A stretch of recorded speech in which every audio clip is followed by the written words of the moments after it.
اللہ پاک نے فرمایا مجھے میری عزت و جلال کی قسم جس چیز پر بسم اللہ الرحمن الرحیم پڑھی گئی میں اس میں برکت دوں گا۔ اللہ پاک پیارے اور آخری نبی صلی اللہ تعالی علیہ وسلم نے فرمایا جو بھی اہم کام بسم اللہ سے شروع نہیں کیا جاتا وہ ادھورا رہ جاتا ہے۔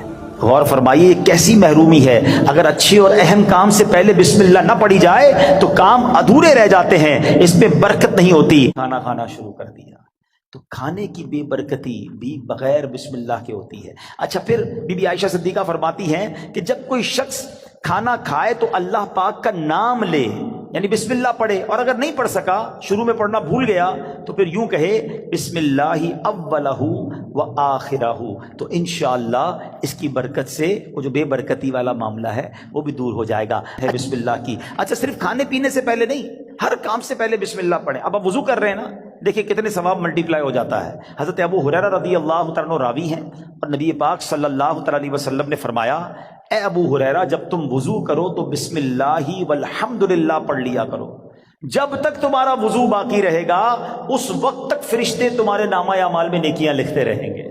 ہم تو وضو کرتے نماز پڑھ لیتے، لیکن جتنی دیر وضو رہے گا پڑھنا کیا ہے، ذرا دوہرا بھی لے میرے ساتھ، بسم اللہ والحمدللہ، بسم اللہ والحمدللہ،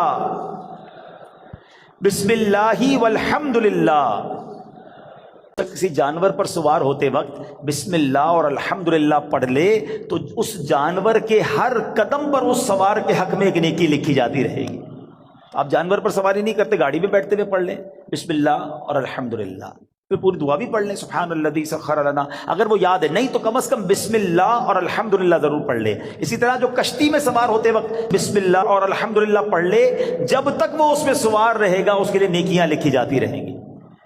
ثواب کا میٹر ہے مگر ہم پڑھتے نہیں ہیں۔ اگر یہی ہمیں کوئی کہے کہ جناب آپ اپنی گاڑی میں بیٹھے اور بسم اللہ اور الحمدللہ پڑھ لیں، آپ آج کا پیٹرول فری ہو جائے گا، تو بندہ پھر بغیر بسم اللہ الحمدللہ پڑھے گا تو کبھی بھی نہیں بیٹھے گا۔ وہ چاہیے دنیا کا نفع بتاؤ مولوی صاحب، میں آپ کو آخرت کا نفع، نیکیوں کا نفع، ہر قدم پر ثواب کی آپ کو بشارتیں سنا رہا ہوں، تو پلیز اس وظیفے کو تھام لیجئے۔ اور ایک اور بات، اپنے بچوں کو بھی بسم اللہ کی عادت ڈالیں، یہ اللہ کو اتنا پسند ہے۔ آئے ہائے، ذرا واقعہ سنیے گا۔ حضرت عیسیٰ علیہ السلام جو ہے ایک قبر کے پاس سے گزرے، آپ اللہ کے نبی تھے، اللہ نے ایسی نگاہ دی تھی کہ آپ نے دیکھ لیا کہ قبر میں عذاب ہو رہا ہے۔ کچھ عرصے کے بعد آپ پھر وہاں سے گزرے تو قبر میں جو ہے وہ نور کی کرنیں ہیں، عذاب دور ہو گیا۔ تو آپ نے اللہ کی بارگاہ میں عرض کی کہ مولا یہ پہلے عذاب اور اب اس کی قبر میں عذاب دور ہو گیا، نور برس رہا ہے، اس کا راز کیا ہے، سیکرٹ کیا ہے؟ سنو ذرا، اے وہ خوش نصیبوں جو اپنے بچوں کو قرآن پڑھاتے ہو، اے وہ خوش نصیبوں جن کے بچے حافظ بن رہے ہیں، اے وہ اسلامی بھائیوں تمہیں مبارک ہو جو بچے کو دین سکھاتے ہو۔ باپ گناہ گار، قبر میں عذاب ہو رہا تھا، اللہ کی طرف سے ارشاد ہوا جب یہ انتقال کیا نا اس بندے نے، بڑا گناہ گار تھا، اس کی وجہ سے عذاب ہو رہا تھا، لیکن جب اس کا انتقال ہوا اس وقت اس کی وائف جو تھی پریگننٹ تھی، امید سے تھی، اس کے انتقال کے بعد لڑکا پیدا ہوا۔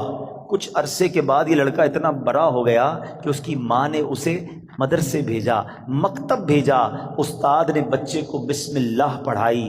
اے موسیٰ مجھے حیا آئی، مجھے شرم آئی کہ میں اس شخص کو زمین کے اندر عذاب دوں جس کا بچہ زمین کے اوپر مجھے رحمان اور رحیم کے نام سے پکار رہا ہے۔ ہائے ہائے ہائے، میرا بچہ قرآن پڑھے اور میری قبر میں رحمتوں کی برسات ہو جائے، اور مجھے کیا چاہیے؟ خدا را اپنے بچوں کو قرآن پڑھاؤ۔